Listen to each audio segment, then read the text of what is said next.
It's about that time. Hello, Jacque Williams here, your host of City Views, brought to you by our sponsors, Toth Insurance Agency, located at 1151 East Main Street, better protection, better value, and Sullivan Automotive, driving Litchfield County since 1998. And we're here today with United Way Executive Director Owen Quinn. Owen, how are you today? Good. Thanks, Jacque. And the reason why we wanted to bring to you this segment is because this is the wrap-up of the seasonal overflow. Correct. And we wanted to speak to Owen so he could give us a report on how the overflow is doing and how you may be able to help to make sure that we're taking care of our homeless population here in Torrington. And in Northwest Connecticut. And in Northwest Connecticut. So we've been operating since November 15th, and that's when the official cold weather protocols begin.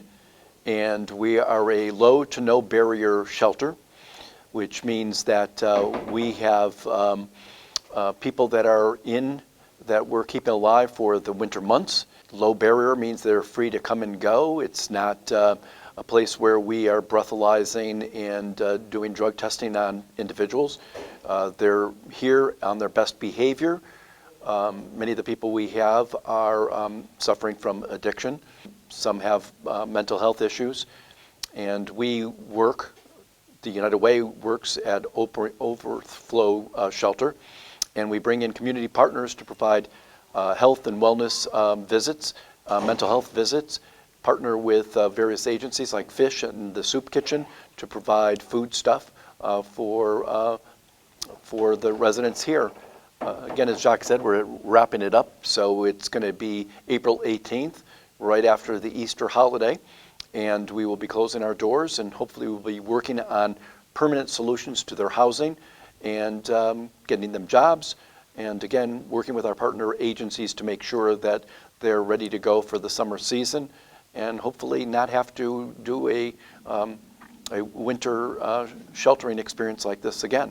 But we're here, we're part of the United Way, and we've taken on this responsibility at the behest of the Mayor of the City of Torrington and the Council of Governments in Northwest Connecticut. So here we are, closing down the operation, and thanks for letting us be part of your show. And if anybody wants to volunteer, there are plenty of opportunities not only at the Overflow Shelter, but with our partner agencies at the United Way of Northwest Connecticut. So give us a call at 860-489-4131, and we're glad to help you with any community service projects you may need. I think it's worthwhile to talk a little bit, Owen, about how the shelter was able to function during COVID, because as we all know, COVID just threw a lot of monkey wrenches into a lot of people's and businesses' operations, and there were some specific protocols that you had to adhere to here to make sure that everyone stayed safe, which was the number one objective in which you met that challenge. So yeah, we did have a couple of outbreaks of COVID-19. When we're bringing people in, we take their temperature, we ask if they've been vaccinated, and we ask if they have any symptoms. And we do that each and every night, along with going through their belongings and making sure that they haven't brought any contraband in. We also had rapid testing that we were able to do, know within 15 minutes whether or not somebody has COVID. And if they were suspected of having COVID or had symptoms, we isolated in many instances. So we've done that, shuffled people around, but it's been challenging. Luckily, we have St. Mary's former parochial school, so we have a number of rooms that were former classrooms that we've turned into dormitory-style living, separating men and women. Even if they're married or they're in a relationship, it's a men's dorm and a woman's dorm.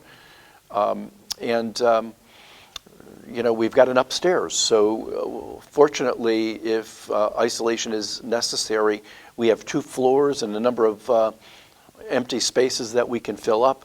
And we've been pretty lucky that we only had a couple of outbreaks. So we try to do the best we can and keep everyone safe. That's the primary objective. Well, Owen, I'd like to personally commend you in United Way, because these are the challenges that someone has to step up to the plate to accept and to deal with. And United Way, being the forthright organization that it is, focused on community relief and services, definitely is filling in the blanks in this situation. So I would also like just to say, like the Western Connecticut Mental Health, they come in. We've had Greenwoods Counseling. We've had the McCall Foundation have its van arrive here. We've had Fish working very closely with Deirdre in providing food cards so we can keep this shelter well stocked. Work with Lisa Hagerman from the Soup Kitchen. She comes in with meals, a great partner doing breakfast and lunch, and then working with us on Tuesdays and Sundays to provide meals. So everybody in the community has been, pitching in, and naturally work very closely with the mayor's office, the council of governments, the police and fire in all these communities. It certainly takes a village to be able to minister to these individuals that are experiencing housing crisis. And, we have to be honest about this. This could happen to anyone, but therefore the grace of God go I. Well, I think that, you're going to find that statement is so true, that they never expected to be in the position that they were. And we're all, a job loss or, 2 part-time job losses away from being in the same exact circumstances that many people find them. And it's a rebuilding project. As I like to say, it's not the measure of the man that, gets knocked down. Everybody can get knocked down. It's the measure of the man or woman that stands up and says, okay, I'm going to fight my way through this adversity. So. You're absolutely right on that. Well, thank you, Owen, as always. And I have studied you from afar and studied you from close up, and you're a man of integrity. And when it comes to community, I don't think anyone holds that in higher esteem than you do. Thank you. You're too kind, but thank you.